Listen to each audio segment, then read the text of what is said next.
When you look at the opportunity ahead of you and this team this year, what gets you excited about what could be on the horizon for you guys? Yeah, I think just the mixture of talent, but also depth that we have, along with having Coach Self, I think makes us, but also the rest of the country real excited to watch Kansas basketball. I think it's a great opportunity for us to really kind of showcase what we were capable of, but also kind of do better than we did last year. How much of a motivation is last year for you guys?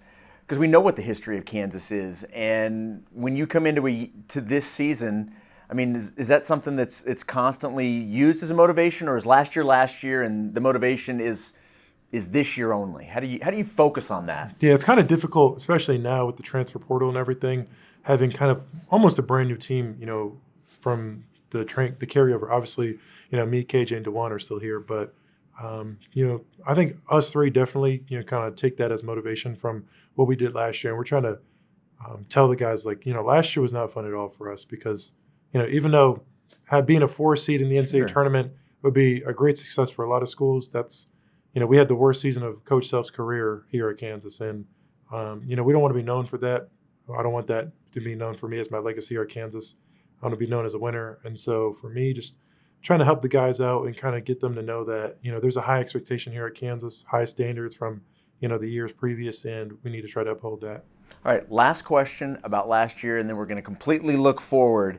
But we do have to ask about the BYU game. On the BYU side of things, it was such a massive, massive win for the program. When you think back to that game, what do you think about? Yeah, no, that was a tough game for me, and I pretty much choked that one off for us. That was probably there's not been. That was probably the first game in my career that I could really look at in the mirror and be like, yeah, I lost that game for us. So that was a tough one. They played really hard. They played really smart and together under Coach Pope. They had a really balanced team, a lot of senior leadership and stuff like that. And you could see it out there, the way they were playing, really connected, moving the ball, sharing the ball. They were playing the game the right way and how it's supposed to be played. BYU obviously went to Lawrence last year. You guys did not come to Provo. Now it's flipped. You guys coming to Provo this year.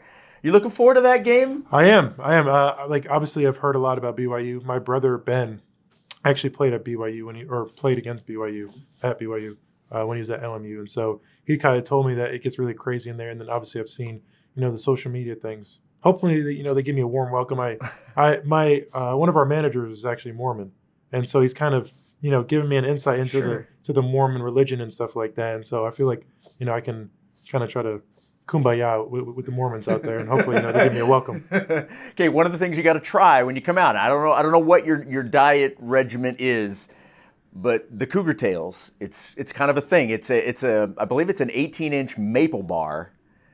Like the donut? Like the donut. And it's called a Cougar Tail because obviously Cosmo the Cougars. So I'm just saying, if you get an opportunity and you are inclined to eat donuts, it's a thing that's very popular on campus. Okay, is that can you go to specific stores, or is it kind of just it's anywhere? Something, it's like within the concessions, but I'm sure if you guys are wanting some Cougar Tails, we can probably make that happen for you. Yeah, if we can set that up post game, hopefully in a joyous setting, Yes. Hopefully not a sorrow Cougar Tail. But have you ever been to the state of Utah, let alone Provo, before? Yeah, well, we actually went to Salt Lake for the tournament. Yes, that's right. Yes, you've played in the tournament. I feel like that's different than actual Provo. Right. Yeah, 45 minutes south. But again, my roommate, or not my roommate, but one of our managers who I'm close with, Kansas. Yeah. He's actually Mormon, so he's told me a lot about Provo and just Utah in general. Yeah. So I feel like I know without being there. Okay, I like it. How do you handle the preseason notoriety that you're getting? Preseason Player of the Year, and first team. You were, by the way, the only unanimous selection there. Is that something you think about? Is that something you take pride in, or do you not worry about that stuff? I would say my sophomore year, when I was a preseason All-American and preseason All-Big Ten and stuff like that. I was excited for it, and I feel like I deserved it at that point. Just coming off my freshman year and how good I was.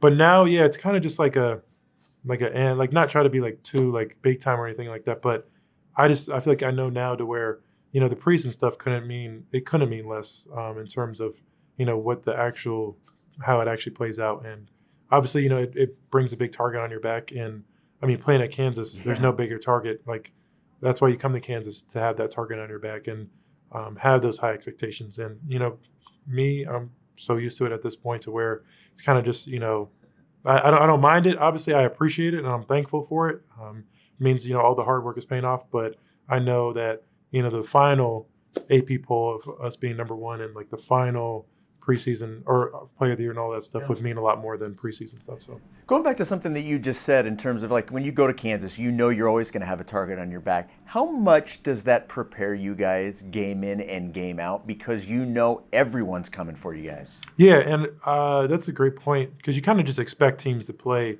better than what they are. Like, a guy who's shooting 20%, you can add 15 percentage points on whoever's shooting the ball, honestly, whether it's field goal or three-point percentage. I mean, we'll be having Scout and a guy shooting 20% from three, and then, we play him, he goes 4 for 6 in a game, and it's just like, well, to your point, it does prepare us because I think that's probably the biggest reason why Kansas has a lot of success in March is because we're so used to guys playing above their percentages and playing spectacular games that when you get to the tournament time, other teams might not be used to guys having career games and stuff like that, but we're so used to it. And if you're able to work through that adversity in the regular season and stuff like that and be prepared and still, grind out wins, that really prepares you for March Madness.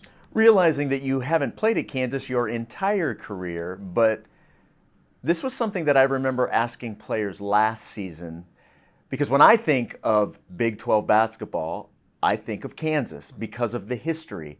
I want to know what it means to you. And you look at the shirt you're wearing and you've got the Jayhawk logo. What does it mean to you to be able to represent KU? I think the first word that come to mind is like prestige, and in that, like, like you said, I feel like your opinion is probably countrywide, where it's like people think of the Big Ten, they think of Kansas and the success that we've had, especially under Bill Self, but under since the invention of college basketball with Fog Allen being there and James Naismith being there. I said this in another interview. If your college program is any good at basketball, it's probably because somebody from Kansas has their impact on it. And so I think that just goes to show you that Kansas is very historically good, but also I think the coaches and the coaching legacy has always kind of had that imprint and really been the reason why we're so good. Well, I know when BYU got into the Big 12 last year, one of the first things everybody looked at is Kansas coming to Provo. They wanted to be able to see Kansas coming to the Marriott Center in Provo. Didn't happen in year one. It's going to happen this year. I know people are excited to be able to have Kansas in town. Thank you so much for taking a few minutes. I really do appreciate it. No problem. Thank you for having me. Appreciate it. Thanks.